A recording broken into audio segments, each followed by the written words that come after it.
ഞാൻ ഏറ്റവും കൂടുതൽ വിഷമിച്ചത് സിൽക്കിൻ്റെ കൂടെ ചെയ്യുമ്പോഴാണ്. കാരണം സിൽക്ക് ഡാൻസ് ആയിട്ടല്ല, സിൽക്കിൻ്റെ ഡ്രസ്സ് കുറവല്ലേ. അപ്പോൾ അതിനകത്ത് സിൽക്ക് ഡാൻസ് ചെയ്യുമ്പോഴത്തേക്ക് അതിൽ നിന്നാണ് കണ്ണ് കാണുമോ, എന്നെ ഒരു തന്നെ കാണുമോ ആള്. ഞാൻ ലൊക്കേഷനിൽ തന്നെ പെട്ടിട്ടുണ്ട്. നമ്മൾ റിഹേഴ്സൽ വെക്കുമ്പോൾ പുള്ളിക്കാരത്തി ഇതൊക്കെ ഇട്ടിട്ട് ചെയ്യും. അവള് ഊരിക്കഴിഞ്ഞാൽ എങ്ങനെ പോയിക്കൊണ്ടിരിപ്പുണ്ട. നമുക്ക് കലിയൊരു ഭയങ്കരമായിട്ട് നമ്മൾ. അപ്പം പിന്നെ ഞാൻ അവരുടെ പടം കണ്ട എന്നെ കാണും. അപ്പം ഞാൻ ഡബിൾ ചെയ്യും മൂവ്മെൻറ്റ്.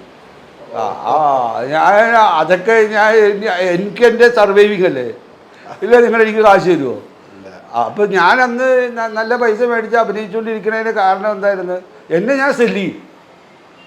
എനിക്ക് വേറെ ഒന്നും അവിടെ ഞാൻ കാണില്ല. ആരാണ് എൻ്റെ മുമ്പിൽ നിൽക്കുന്നത് ഒന്നും ആയിട്ടില്ല. ഞാൻ അവരുടെ പ്രശ്നമെല്ലാം മനസ്സിലാക്കും. എനിക്ക് എന്ത് ചെയ്താലും അവിടെ നിൽക്കാൻ പറ്റുമെന്ന് ഞാൻ മനസ്സിലാക്കും. ഞാൻ എൻ്റെ പെർഫോം ചെയ്തിട്ട് പോകും. എൻ്റെ സെറ്റിൽ ഞാൻ ഭയങ്കര ജോലിയായിരിക്കും.